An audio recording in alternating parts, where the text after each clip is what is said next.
бахшида ба иди байналмилалии Наврӯз вохӯрӣ роҳбарияти шӯъбаи вазорати корҳои дохилӣ дар ноҳияи Деваштич бо сарбозони қисми ҳарбӣ 0214 сарриёсати қушунҳои сарҳадии Кумитаи давлатии амнияти миллӣ баргузор гашт.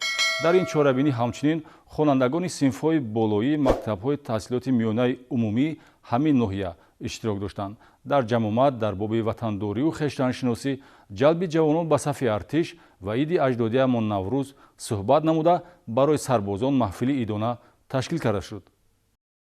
бо мақсади иҷроиши дастури супоришҳои асосгузори сулҳу ваҳдати миллӣ пешвои миллат, президенти ҷумҳурии Тоҷикистон муҳтарам Эмомалӣ Раҳмон ва роҳбарияти вазорати корҳои дохилӣ дар самти таъсиргузорӣ ба маърифати ҳуқуқии шаҳрвандон, аз ҷумла ҷавонону наврасон, вохӯрии сардори шӯъбаи вазорати корҳои дохилӣ дар ноҳияи Деваштич, полковники милитсия Раҷаб Алӣ Эмомзода ва собиқадорони мақомот бо сарбозону афсарони қисми ҳарбӣ 0214 сарриёсати қушунҳои сарҳадии Кумитаи давлатии амнияти миллӣ баргузор гашт. ҷиҳати иштирок дар чорабинии мазкур ҳамчунин хонандагон аз мактабҳои таҳсилоти миёнаи умумии шаҳраки Ғончӣ ҷалб гардиданд, то ин ки ба шароити хизмат ва тартибу талаботи муқарраршудаи хизмати аскарӣ шинос шаванд. мулоқоти озоду ошкоро чун дар рӯзҳои таҷлил аз Наврӯзи хуҷасапай рост омад, фазои тарбиявӣ ва фарҳангӣ дошт.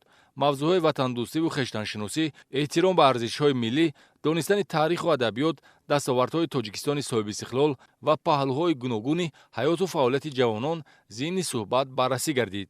сардори милитсияи ноҳия ва собиқадорони мақомоти корҳои дохилӣ ҷавононро ба иҷрои амалҳои шоиста ҳидоят карда, таъкид доштанд, ки онҳо ҳамеша мавриди таваҷҷӯҳи роҳбари олии кишвар ва ҳукумати Тоҷикистон қарор доранд.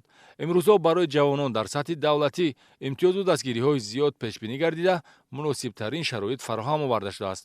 дар идомаи ҷамъомад сарбозон вобаста ба шарту шароити хизмат ба меҳмонон маълумот доданд. аз тарафи хонандагон бошад, барномаи адабӣ, қироати панду андарз, шеъру таронаҳои пурмазмун аз адабиёти муосиру классик ва сурудҳо дар васфи модар, ватан, Наврӯз, дӯстӣ манзур карда шуд.